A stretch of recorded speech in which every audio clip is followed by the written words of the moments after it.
number 586 for the 5th of January 2020, coming to you today live from Monterey, SkeptiCamp.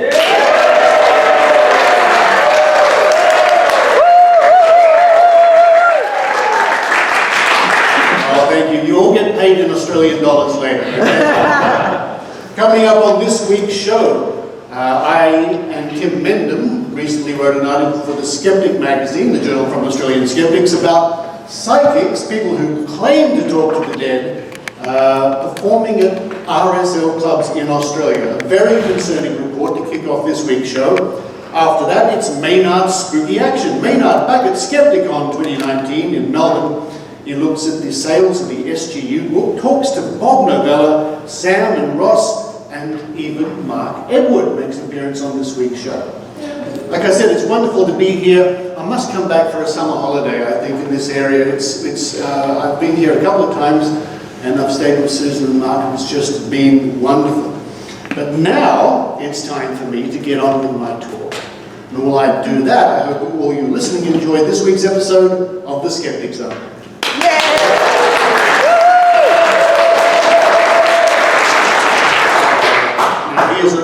You get the inside bit of the magic of making a podcast now. Thank you for listening to The Skeptic Zone. I might get laughs from the audience now. Coming up on next week's show, a report about SkeptiCamp here in Monterey. Also more from Maynard at SkeptiCon in Melbourne. But for this week, this is Richard Saunders signing off from California.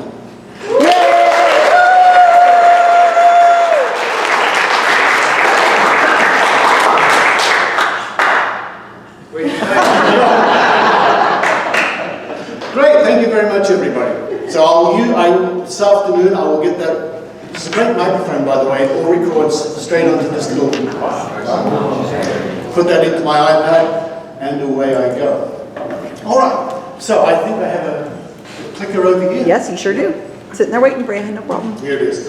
Well, thank you very much, ladies and gentlemen. My talk today is about some of the activities and adventures and things the Australian Skeptics have been doing over the last almost 40 years. We are one of the oldest skeptical organizations in the world. That's one of our current logos there, the Skeptical Koala. Now, before I start, and thank you to everybody who has been asking me, yes, the wildfires in Australia are simply the worst in our history.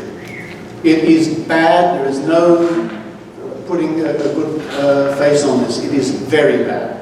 It is hundreds of people have lost their homes, millions of animals have perished, and it's getting worse. The army have been mobilized for the first time in our history to evacuate people. The Navy, our biggest ship.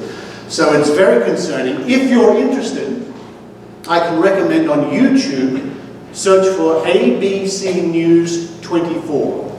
That's the Australian news service around the clock, and it can give you the latest information. So, just so you know, I am very concerned. I haven't been there for a few weeks, but it is a heart-wrenching situation. Getting back to the Australian Skeptics. We have been going since the early 1980s. I'll pick this one. Oh, a little bit about these. Sorry, yes, I'm a life member of the Australian Skeptics, former president of the Australian Skeptics. I'm also a fellow for the Committee for Skeptical Inquiry. I was on the James Randi Educational Foundation's $1 Million Challenge Committee. I've been on TV shows. I do a school show about science and skepticism, a podcast. I've written books, many books for children, many on origami, as was mentioned before. I'm a documentary filmmaker, and I do some other stuff in my part-time. I'm not sure what. When I find the time to bend a few spoons, I think that's what I do. And there's just some of the origami I do. I invented the flying pig for James Randi, Pegasus, the flying pig, and I do jewelry and things like that. I didn't invent the alien, but what a wonderful combination of skepticism and origami, isn't it? Wonderful model. I love making the alien. I wish I invented it. I really do. I wish I invented it. The Australian Skeptics were formed in 1981, just after, in 1980, a visit by James Randi. Is that a laser pointer? Oh, yeah, it's the top button on that. The red button in the middle. The red button. Ooh, there's Randy there. He came to Australia in 1980 at the request of this gentleman, Dick Smith, who was one of the patrons of Australian Skeptics, who was a multi-millionaire and got interested in skepticism. And way back in 1980, had one of the world's biggest water divining tests.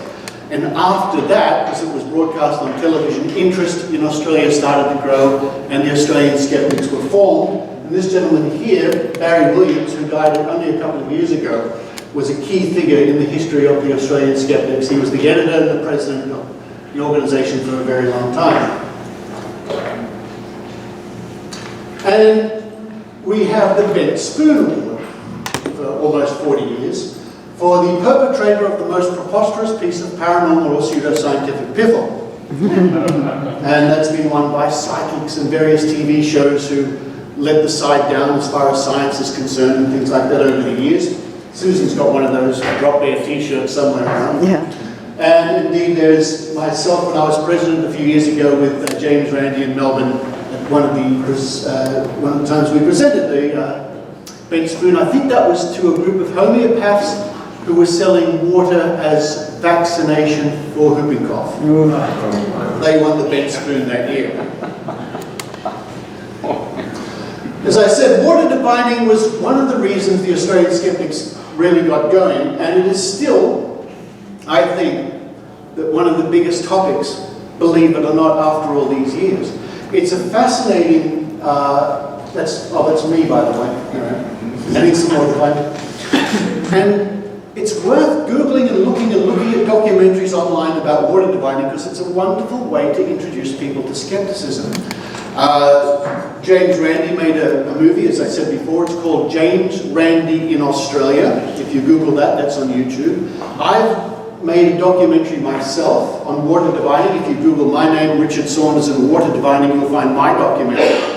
But because we use a random double-blind test to test water diviners, it's a great way to introduce people to skepticism. So I like water divining on that level, I really do. And these characters are wonderful characters, like this fella here, with a cricket ball on the end of a string. That's how he finds water. It's a fascinating topic, I love it. And of course, let's not forget spoon bending. Spoon bending is really important in the history of skepticism, going back to the 1970s with Uri Geller, of course. And, you know, it is a bit of a trick. I mean, if I get an Australian Skeptics pen, how about that? I'll be giving that away later. You've all seen this trick. If you get a pen like this and you wiggle it, it looks like it's rubbery, right? Yeah. It really does. So, magicians a long time ago discovered, and I think I see some, years ago, that if you get a spoon, you can do more or less the same sort of trick and make it look like it's wiggly and bendy. I mean, you can people say, please bend a spoon. I say, sure. Hey, there you go. Cheating a little bit.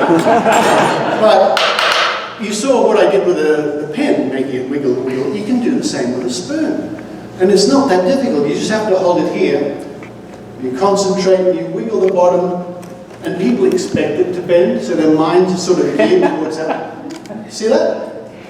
And you can do that at home with a spoon or a pen, and people really start to think that looking, see that? Like the pen, your brain is completely tricked, and you're starting to think that's getting rubbery, which of course it's not, because you can't,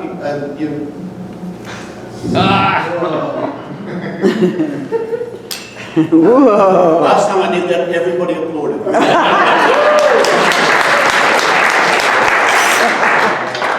And what I love is when I do that for school groups, and they say, what's spoon bending?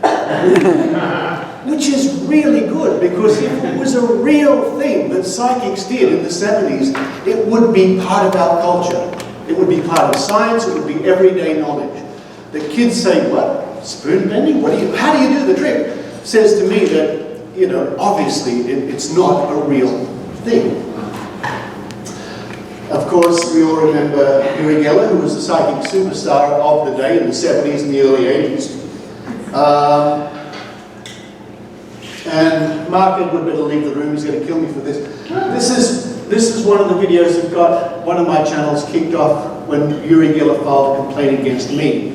Let me see if I can play this. And I play this to people because there are still people who say Uri Geller was the real deal.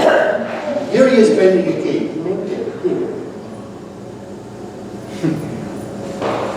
I think it's Italian TV or something like that.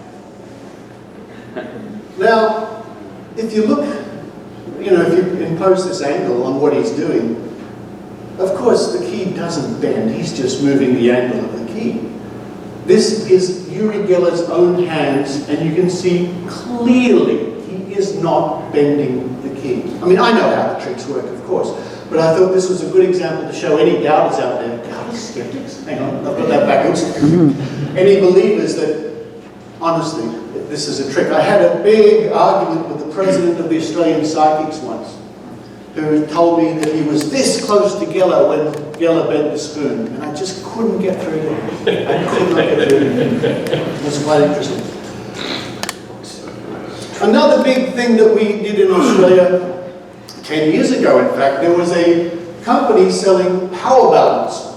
Power balance was basically an elastic band, rubber band you put around your wrist with a couple of 1 or 2 holograms here, mass-produced in China, Chinese factory, imported around the world, exported around the world. We discovered that they cost roughly 10 cents to make, and they were being sold in Australia for $60. $60. And the story appeared on one of our TV programs. I happened to watch it, and I saw tricks I knew. I contacted the producer of the TV show, and I said, I can show you how this really works. And they flew me from Sydney to Adelaide, a different city, and I appeared on their TV show. And the secret is supposed to be locked up in that hologram, says Tom O'Dowd, whose company sells them for $60 in Australia. The frequency that's been embedded in the mobile technology in the hologram, what it does, it reacts with the electrical field of your body. That's plain nonsense, according to Richard Saunders from the Australian Skeptics Society. No, I'm not convinced, not yet. I mean, I can be convinced, we'll see what happens. With Richard looking on, we asked Tom to put the claims to a blind test using 6 volunteers. More on that shortly. So on to our tests. Tom carried out his usual balance and strength routines, using a card embedded with that hologram, then with the bracelet. All 6 reported a positive reaction, that is, when they could see it. Yeah, that was working all right on you. Okay. Feel the difference? Richard thinks it might have more to do with physics or the angles which Tom is exerting his force. It's actually you're controlling whether the person is weak or strong, not the pendulum. Next, a series of blind tests. I randomly placed 6 cards in their pockets. Only one, the 5th in line, had the card with the hologram. It was up to Tom to detect who had it. Well, I'm going to take a real stab at it. I'm going to say, you got it. So let's have a look in your pockets. There you go. No, I don't have it. Okay. So what I did is I simply constructed a very simple test using a dice and 6 volunteers. He attempted 5 times. He failed 5 times in a row. And I said to the reporter, I took him aside and I said, let's just stop now. Honestly, I don't want to, I felt sorry for the poor guy. Tom O'Dowd, the man you saw, was a true believer. He really did think in the magic of the science babble he was told. I did feel sorry for him. I said, let's stop now. You've got your story. It's okay. This went out about a week later, and it led to a snowball effect, which finally brought down the company. Which people sued the company. It was quite dramatic, and I remember thinking at the time, wow, I've made a difference in the world to the tune of millions of dollars, and none of it has come by. All right, another amazing thing, and we're still on this case at the moment, and I've brought one with me. Oh, yes. This is, I think it's valued about 110 Australian dollars, about $90 US. This is the premium wine card. Ooh, look at that. Ooh, what does it mean? How does it work? Let's have a look. So you buy this card from the premium wine card company, and you can turn standard everyday cheapo wine into premium wine. How, you ask? Welcome to the Premium Wine Card. Premium Wine Card is the latest technology which allows you to change the taste of ordinary wine into premium wine in just a few seconds. Today I'm going to show you a simple test so you can enjoy better tasting wine for yourself. This glass will have the wine poured straight from the bottle, and this glass will have the wine treated with the Premium Wine Card. This is the wine poured straight from the bottle.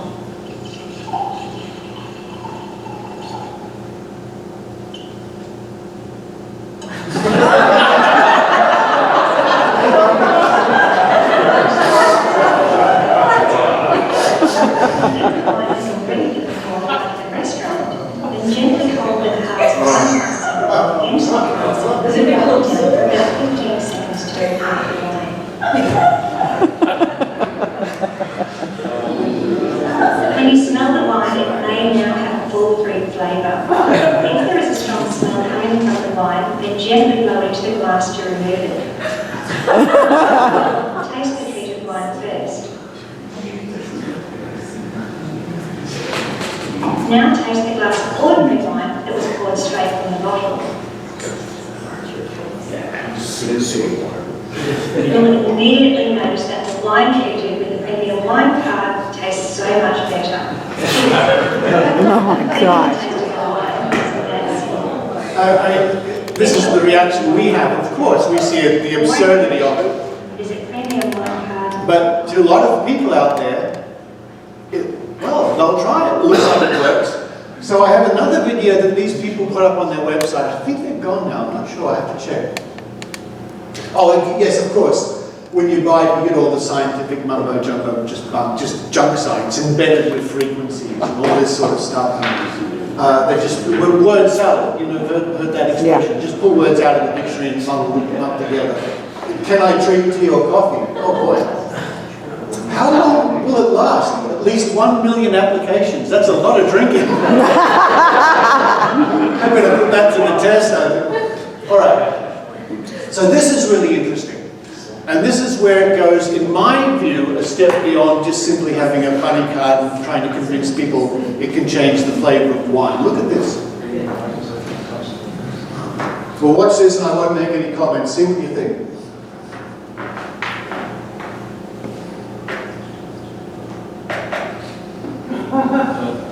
Jamie, you don't mind if we record your skeptical reaction? Should we get back So that's, was that 15 seconds? That was 15 seconds, yes it was, yeah. That's more than enough. So now you taste the treated glass. Okay. Yeah. And now we'll get you to taste the one straight out of the bottle. Okay, yeah.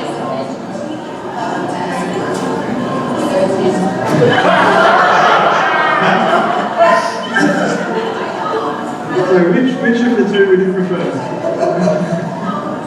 So that's the treated one. And I think this is it. You drink that first. Then this one's the one.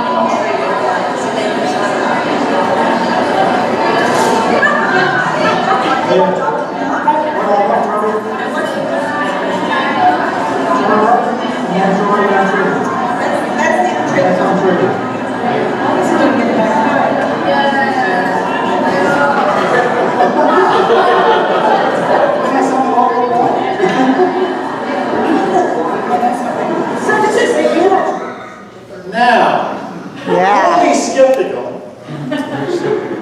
Thank you. But those are not the reactions of people tasting slightly different wine. One is a bit better than the other. Those are the reactions of people tasting something bad. Right.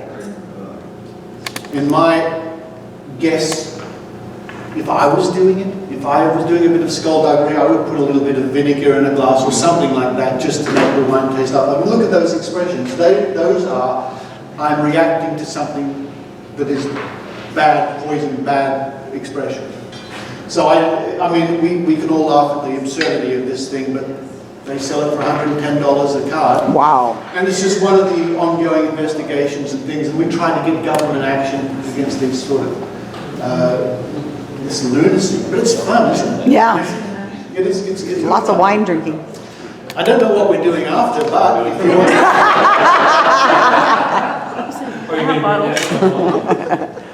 yours for $120. Okay. Oh yes. Now the serious side. For many years, the Australian skeptics have been on the forefront of fighting the anti-vaccination crowd in Australia and helping to fight it around the world. And I understand that here next week, this Wednesday. the Wednesday, the Vaxxed bus is coming to town. Yeah, Fisherman's Wharf. Susan can tell you more about that. But we have been fighting this ever since I've been part of the Australian Skeptics, the anti-vaccination movement around the world, particularly in Australia. And this organisation called the Australian Vaccination Network, which changed their name to the Australian Vaccination Skeptics Network, and now they're called the Australian Vaccination Risks Network. They keep changing their name. But I mean, I don't need to tell you too much about the entrenched mindset of these people when it comes to conspiracy theories. A lot of them honestly and truly and sincerely believe that vaccines are doing no good and they're killing people and they damage you and they give you autism and SIDS and all the rest of it. It's quite a battle. It's an amazing thing. But we have other groups helping us. There's a group called Stop the Australian Vaccination Network. Beryl Dorey was for a long time the president of this anti-vaccination network. We had a lot of dealings with her and she had a lot of media attention. One of the things I'm very proud that groups like us have helped to do is educate the media. So the media are now far less likely to say, and now we'll have the other side and call in one of these anti-vaccination people. And in fact, with the help of Dick Smith, who you remember before, who was the man who brought out James Randi, some years ago we had a big half page, I think, in one of the national newspapers about promoting vaccination and warning people about the antics of the anti-vaccination people. And also we got, this is a very popular show in Australia called Media Watch, which looks at news every week and critically analyses the news. And they were very scathing about news organisations that had on anti-vaccination people, which was a good win for us. Now, one of the concerns we have, and this book is still available. I don't know if you've heard of Melanie's Marvelous Measles. It's basically a book aimed at children to say what a wonderful thing it is to get the measles. And you should get the measles, and it's a happy, joyous part of childhood. Look, this child has the measles and she's chasing butterflies in the garden. These figures are slightly out of date, but you can see that as recently as 2011, there was thousands upon thousands of cases of measles, many deaths, and you may have heard in the last 4 or 5 months in Samoa, in the Pacific, I think it's over 100 children. 70-something, I think, died. Yeah, many and children growing. died of measles. But the anti-vaxxers are still trying to put their spin on it. It's quite disgusting. I mean, I was at this meeting in 2002 where one of the anti-vaxxers was saying that vaccination is a deliberate process of genocide. And invoking Hitler and Stalin and things like that. These are the extent that some of these people can get. But the same sort of people will likely believe in chemtrails dropping things from the sky, one world government, probably moon landing hopes and all the rest of it. seems to be that once you're in that mindset, then the next conspiracy comes to you easily. And as I said before, they were forced to change their name because the government deemed that an anti-vaccination group calling itself the Australian Vaccination Network was inherently misleading. So it was another victory for us to get them to change their name. And again, we helped to get stories in the media to help let people know the agenda of the anti-vaccination crowd. And we have a reporter we gave an award to only a couple of years ago who writes stories about the anti-vaccinations. I mean, forming a sham church so they could say that this child doesn't have to be vaccinated on religious reasons. Things like that. And finally, as we started off my talk, privately, although very closely in conjunction with the Australian Skeptics, I am the host and producer of the Skeptics podcast. There's the team who help me on the show every week. And you can hear them on the show sometimes. I'll be saying, and today, and yeah, great, everything you help me. And just out of interest, because people ask me this quite a lot, how do I go about recording a podcast? Well, you saw one of the microphones I used. This is a particularly nice, lovely microphone by a German company called Yellowtech, which also processes the sounds it's hearing as it's recording and equalizes it and suppresses the background and gives you rich tones. It's a wonderful microphone. But all those microphones I used to help me do the podcast. I have a team of reporters, mostly in Australia, some here in the United States. And it's just one of the joys of my life. I really love the fact that people listen to the show and come along on a journey with me. So all the people who listen to my show later on today will hear all of you. And if they shut their eyes, they can almost be here with us to enjoy the moment. And as technology changes, I used to do all the editing on a desktop, then a laptop. Now it's all done on an iPad. I can do the entire show, music, recording, the artwork, the web interface, all on an iPad, which I can just put into a bag and do it anywhere. In fact, I do a lot of my editing work on trains in Sydney. I jump on the train and away I go to edit the show. That's a marvelous thing for me to do. I can even do it on my iPhone if I want to. The screen on the iPad's a bit bigger, that's all. So I want to thank you all very much. Again, it's just such a pleasure to travel to California, and I love to visit Susan and Mark and see many of my old friends here in the audience today. So again, thank you very much.